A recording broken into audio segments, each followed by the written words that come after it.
আজকের আমরা করতে চলেছি ডিম্বাসন। পূর্ণ চক্রাসন থেকে স্টেপ বাই স্টেপ ডিম্বাসন করার পদ্ধতি। প্রথমে আপনারা কিছু কোমরের এক্সারসাইজ করে নেবেন। প্রথমে আপনারা ওয়ান লেগ গ্যাপ নিয়ে হিপ রোটেশন ফার্স্ট এক্সারসাইজ, হাত দুটি কোমরে রেখে ডান দিকে 10 বার ও বাম দিকে 10 বার ফার্স্ট এক্সারসাইজ করে নেবেন। ও তারপরের এক্সারসাইজ ফরওয়ার্ড বেন্ডিং ও ব্যাক বেন্ডিং। কোমরে হাত রেখে একটি পায়ের গ্যাপ নিয়ে নেবেন এবং সামনে ঝুঁকবেন ও পিছনে বাঁকবেন, এবং পিছনে বাঁকার সময় অবশ্যই হাঁটু দুটি সোজা রাখার চেষ্টা করবেন এবং যতটা পারবেন পিছনে বাঁকার চেষ্টা করবেন। এই এক্সারসাইজটিও আপনারা 10 থেকে 15 বার করে নেবেন। কোমরের এক্সারসাইজগুলি করার পরে এবারে আমরা করব চক্রাসন ফার্স্ট স্টেপ।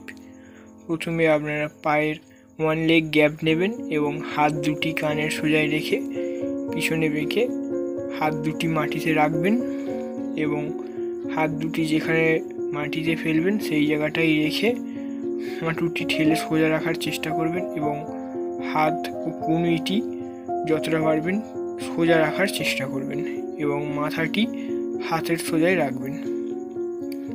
এবং এইভাবে আপনারা অবশ্যই 10 থেকে 15 সেকেন্ড ধরে রাখার চেষ্টা করবেন এবং ধীরে ধীরে স্টেপ বাই স্টেপ হাত দুটিকে পায়ের দিকে এগিয়ে নিয়ে যাওয়ার চেষ্টা করবেন এবং মাথাটি কানের পাশে রেখে যতক্ষণ পারবেন হোল্ড রাখার চেষ্টা করবেন।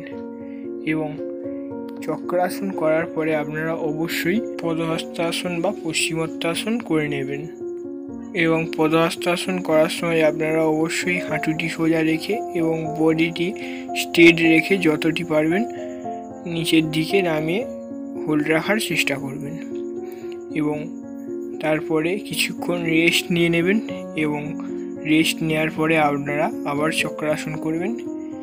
হাত দুটি উপরে সোজা রেখেও করতে পারেন ও আমি যেমনভাবে হাতটি কোমরে রেখে ধীরে ধীরে বেন্ড করে হাতটি যতটা পারবেন পায়ের কাছে ফেলার চেষ্টা করবেন এবং ধীরে ধীরে কোমর ও হাঁটুটিকে উপরের দিকে সোজা করে ঠেলে তোলার চেষ্টা করবেন এবং হাত দুটি পায়ের গোয়ালতে ঠেকিয়ে রাখবেন ও যতটা পারবেন হাঁটুটি সোজা রাখার চেষ্টা করবেন এবং মাথাটি হাতের সোজায় রাখবেন।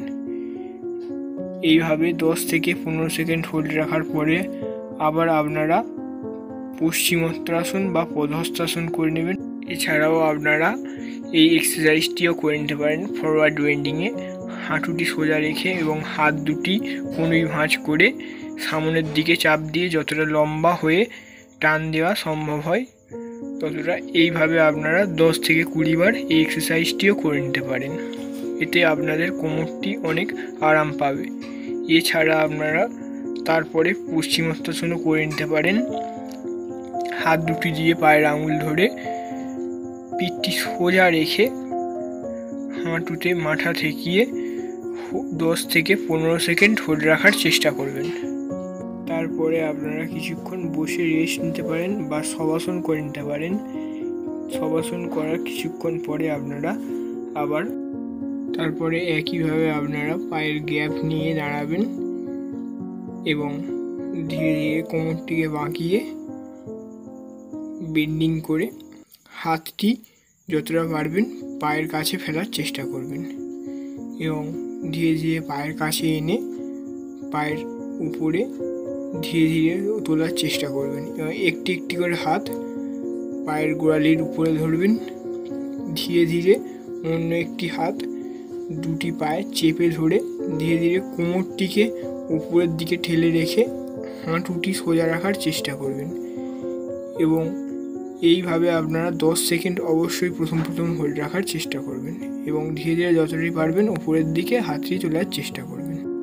তারপরে আপনারা একইভাবে পদহস্তাসন বা পশ্চিমোত্তাসন করে নিতে পারেন বা সবচেয়ে ভালো হবে ফ্রন্ট বেন্ডিং যে এক্সারসাইজটি দেখানো হয়েছে, হাত দুটি কনুই ভাঁজ করে কনুইয়ে দুটি হাত দিয়ে ধরবেন এবং সামনের দিকে টান টান করে ঝোঁকার চেষ্টা করবেন এবং হাঁটুটি অবশ্যই সোজা রাখবেন। এই এক্সারসাইজটি আপনারা 15 থেকে 20 বার করে নেবেন। এছাড়াও আপনারা পশ্চিমোত্তাসন বা পদহস্তাসন করতে পারেন। ফ্রন্ট বেন্ডিং এক্সারসাইজটি করার পরেও আমরা আবার পশ্চিমোত্তানাসন করে নেব। প্রথমে আপনারা সোজা হয়ে বসবেন এবং হাত দুটি উপরের দিকে লক করে নিতে পারেন বা পায়ের আঙুল ধরেও করতে পারেন। আমরা হাত দুটি লক করে নিয়ে এবং সামনে যতটা পারবো সোজা হয়ে মাথাটি পায়ে ঠেকিয়ে দেব। এইভাবে আপনারা 10 থেকে 15 সেকেন্ড অবশ্যই হোল্ড রাখার চেষ্টা করবেন।